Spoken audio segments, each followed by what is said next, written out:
छिटो टिपै सरले भनेछ पास गराउँछ आज त छिटो छिटो टिप्दैछु छिटो टिप केटा दुकु टिपै केटा दुकु टिप्नुपर्छ है सरले भनेछ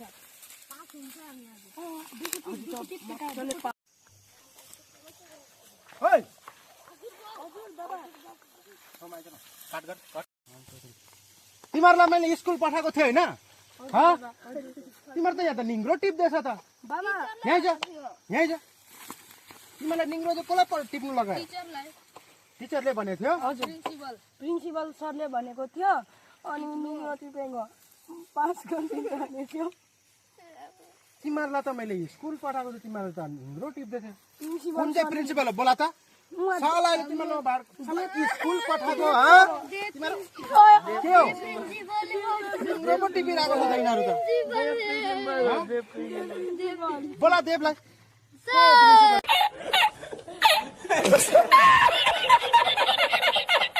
म तिमीहरूको प्रिन्सिपललाई फोन गर्छु पर्खे ल नम्बर भन् त 983082 राम्ररी भन् 92 अनि 9180 हेलो ओ देव तिमी के भएको भन त यसरी स्टुडेन्टहरूलाई निङ्ग्रो टिप्नु पठाउने तिमी यहाँ छिटो यहाँ प्रिन्सिपल भएर मैले त स्कुल त नानीहरूलाई त मैले स्कुल पठाएको थियो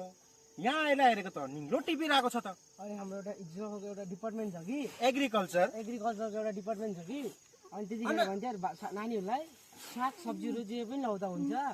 अनि नानीहरू पनि हामी नि गर्छु ठिकै छ तिमी अब जो आउँछ तिनीहरूले 10 मार्क्स गर्दै पाउँछ भनेर मैले भनेको थिएँ नानीहरूलाई साला तिमीहरूलाई त एग्रिकल्चरको त फुलहरू पो ल्याए भनेको थियो त निङ्ग्रो ल्याए भनेको थियो